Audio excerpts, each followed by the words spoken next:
അനുഗ്രഹിക്കപ്പെട്ട നല്ല സമയത്തിനായി ഞാൻ ദൈവത്തെ സ്തുതിക്കുന്നു, സ്തോത്രം ചെയ്യുന്നു. ദൈവവചനം ശ്രമിച്ചുകൊണ്ടിരിക്കുന്ന എല്ലാ ദൈവമക്കൾക്കും വീണ്ടും വരാമെന്ന് അരുളി ചെയ്തവനായ കർത്താവായ യേശു ക്രിസ്തുവിൻ്റെ ധന്യനാമത്തിൽ ഞാൻ എൻ്റെ സ്നേഹവന്ദനം അറിയിക്കുന്നു. ഇന്നത്തെ അല്പസമയത്ത് ചിന്തയ്ക്കായി 27-ാം സങ്കീർത്തനം 11-ാം വാക്യം നമുക്ക് വായിക്കാം. യഹോവേ, നിൻ്റെ വഴി എന്നെ കാണിക്കണമേ, എൻ്റെ ശത്രുക്കൾ നിമിത്തം നേരെയുള്ള പാതയിൽ എന്നെ നടത്തണമേ. അനുഗ്രഹിക്കപ്പെട്ട വേദവാക്യമാണ് നാം കേട്ടത്. Teach me your way O Lord and lead me on a level path because of my enemies എന്നാണ് ഇതേ വാക്യം ഇംഗ്ലീഷ് ബൈബിളിൽ രേഖപ്പെടുത്തിയിരിക്കുന്നത്. യഹോവേ, നിൻ്റെ വഴി എന്നെ കാണിക്കണമേ, അഥവാ teach me your way O Lord എന്ന് പറഞ്ഞാൽ ദൈവം പ്രസാദിക്കുന്ന ലൈഫ് സ്റ്റൈൽ അഥവാ ജീവിത രീതി എന്നെ കാണിക്കണമേ അഥവാ പഠിപ്പിക്കണമേ എന്ന് സാരം. മനുഷ്യർ അനേകം വഴിയിൽ കൂടി യാത്ര ചെയ്യാറുണ്ട്. എന്നാൽ മിക്കപ്പോഴും പരാജയം മാത്രമായിരിക്കും ഫലം. കാരണം യാത്ര തുടങ്ങുമ്പോൾ വളരെ മനോഹരമാണ്, സന്തോഷപ്രദമാണ് എന്ന് ചിന്തിച്ചിരുന്നെങ്കിലും യാത്രാ മധ്യേ വലിയ പ്രതികൂലങ്ങളും പ്രയാസങ്ങളും ജീവിതത്തിൽ കടന്നു വരുമ്പോൾ ആ വഴി ഉപേക്ഷിച്ച് എവിടെ നിന്നും പുറപ്പെട്ടുവോ അവിടേക്ക് മടങ്ങി വന്ന് വീണ്ടും മറ്റൊരു വഴി പരീക്ഷിക്കുന്നു. എന്നാൽ നമ്മുടെ ജീവിതത്തിൽ തെറ്റുപറ്റാത്ത വഴി തിരഞ്ഞെടുക്കണമെങ്കിൽ നല്ല വഴി തിരഞ്ഞെടുക്കുവാൻ കഴിവുള്ള ദൈവസന്നിധിയിൽ തന്നെ അഭയം പ്രാപിക്കണം. ചില വ്യക്തികൾ ഭൂമിയിലെ പല അനുഗ്രഹങ്ങളും കൈവശമാക്കുവാൻ നെട്ടോട്ടം ഓടുന്നത് കാണുവാൻ കഴിയും. എന്നാൽ ദൈവവചനം അതിനെക്കുറിച്ച് പറയുന്നത് ഇപ്രകാരമാണ്: ഒരു അവകാശം ആദിയിൽ ബന്ധപ്പെട്ട് കൈവശമാക്കാം, അതിൻ്റെ അവസാനമോ അനുഗ്രഹിക്കപ്പെട്ടിരിക്കുകയില്ല. സദൃശവാക്യങ്ങൾ 20-ാം അധ്യായം 21-ാം വാക്യത്തിലാണത് രേഖപ്പെടുത്തിയിരിക്കുന്നത്. നാം കൈവശമാക്കുന്ന അവകാശം ദൈവവചനം അനുശാസിക്കുന്നത് പോലെ ഉള്ളതാണെങ്കിൽ അത് അനുഗ്രഹിക്കപ്പെടാതിരിക്കുകയില്ല എന്നതിന് ദൈവവചനം തന്നെ നമുക്ക് ഉറപ്പ് തരുന്നുണ്ട്. കാരണം അത് ദൈവത്തിൻ്റെ വഴിയാണ്. ദൈവവചനം അനുസരിച്ചുള്ള അവകാശമാണ് അത്.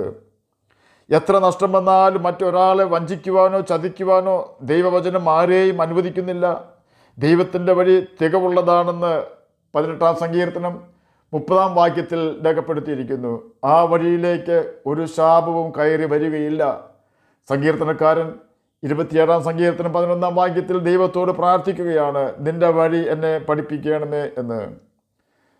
ദൈവം അവനും നമുക്കും മറുപടി തരികയാണ്.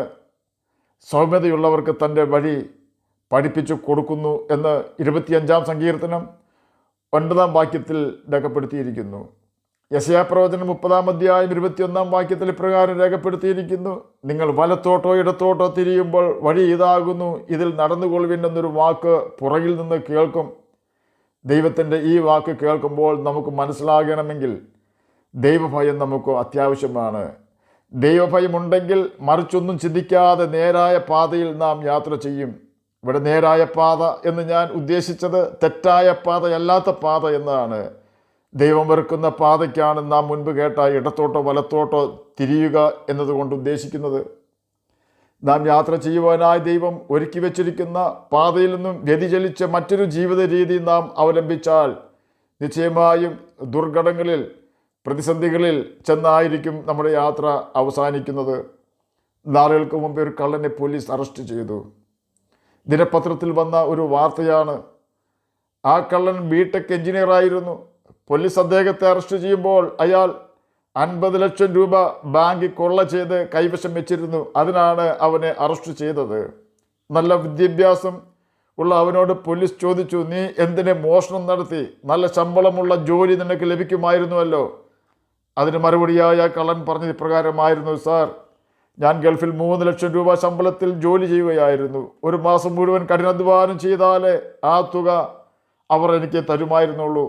എന്നാൽ നിസ്സാര സമയം കൊണ്ട് 50 ലക്ഷം രൂപ കൈവശം വരുവാൻ ഈ ബാങ്ക് കൊള്ള കൊണ്ട് എനിക്ക് കഴിഞ്ഞു. അവൻ ജയിലിലായി എന്ന കാര്യം പറയേണ്ടതില്ലല്ലോ. ഒരു മാസം മുഴുവൻ കഷ്ടപ്പെട്ട് 3 ലക്ഷം സമ്പാദിക്കുന്നതായിരുന്നു ആ വ്യക്തിക്ക് നല്ലത്. കാരണം അത് ദൈവത്തിൻ്റെ വഴിയായിരുന്നു. നിസ്സാര സമയം കൊണ്ട് 50 ലക്ഷം മോഷ്ടിച്ചെങ്കിലും അതുമൂലം അവൻ്റെ മാന്യതയും തൊഴിലും നഷ്ടമാവുകയും ജീവിതം നരകതുല്യമായി ജയിലിൽ കിടക്കേണ്ടി വരികയും ചെയ്തു. നല്ല ഭാവിയും കുടുംബജീവിതവും അവന് ഇല്ലാതായി. തന്നെയല്ല, സമൂഹത്തിൽ അവനൊരു കള്ളൻ എന്ന പേര് സമ്പാദിച്ചു. ഇതിനേക്കാളും മാരകമായ തെറ്റുകളാണ് നാം ബൈബിൾ അനുവദിക്കാത്ത കാര്യങ്ങൾ ചെയ്യുമ്പോൾ നമ്മിൽ നിന്നും വന്നു പോകുന്നത്. വിഗ്രഹത്തെ ഉണ്ടാക്കുകയും വണങ്ങുകയും ചെയ്താൽ നിത്യനരകത്തിൽ വീഴുന്ന പാപമാണ് അത് എന്ന് ബൈബിൾ പഠിപ്പിക്കുന്നു. സഹോദരനെ മൂട എന്ന് വിളിച്ചാൽ ഗന്ധകം കത്തുന്ന തീ പൊയ്കയിൽ നാം വീഴേണ്ടി വരുമെന്ന് ബൈബിൾ പഠിപ്പിക്കുന്നു. സഹോദരനെതിരെ ഹൃദയത്തിൽ ദോഷം ചിന്തിക്കുന്നത് ദൈവം വെറുക്കുന്ന പാപമാണ് എന്ന് ബൈബിൾ പഠിപ്പിക്കുന്നു. ഞാൻ മറ്റുള്ളവരെക്കാൾ കേമനാണെന്ന ചിന്ത നമ്മിൽ വന്നാൽ ലൂസിഫർ ചെയ്തതിനേക്കാളും വലിയ പാപമാണത്. ലൂസിഫർ ചെയ്ത തെറ്റ് അവൻ അത്യുന്നതിന് സമനാകുമെന്ന് പറഞ്ഞതാണ്. അത് നിഗളം കൊണ്ടായിരുന്നു അവൻ പറഞ്ഞത്. മറ്റുള്ളവരെക്കാൾ നാം മിടുക്കന്മാരാണെന്ന ചിന്ത മറ്റുള്ളവരെ അവർ ചെറിയവരാണെന്ന് വിധിക്കുന്നതിന് തുല്യമാണ്. പിതാവിനെ എല്ലാവരും ബഹുമാനിക്കുന്നത് പോലെ പുത്രനെയും ബഹുമാനിക്കേണ്ടതിന് പിതാവ് ആരെയും ന്യായം വിധിക്കാതെ ന്യായവിധിയെല്ലാം പുത്രനെ ഏൽപ്പിച്ചിരിക്കുന്നു എന്ന് യോഹന്നാൻ എഴുതിയ സുവിശേഷം 5-ാം അധ്യായം 22-ാം വാക്യത്തിൽ രേഖപ്പെടുത്തിയിരിക്കുന്നു. നാം സഹോദരനെ അവൻ എന്നേക്കാൾ കുറഞ്ഞവനാണെന്ന് വിധിച്ചാൽ, അല്ലെങ്കിൽ സഹോദരനേക്കാൾ നാം മികച്ചവനാണെന്ന് ചിന്തിച്ചാൽ, നാം യേശുവിനെ അവൻ്റെ സിംഹാസനത്തിൽ നിന്നും ഇറക്കി വിടുന്നതിന് തുല്യമായ പാപമാണത്.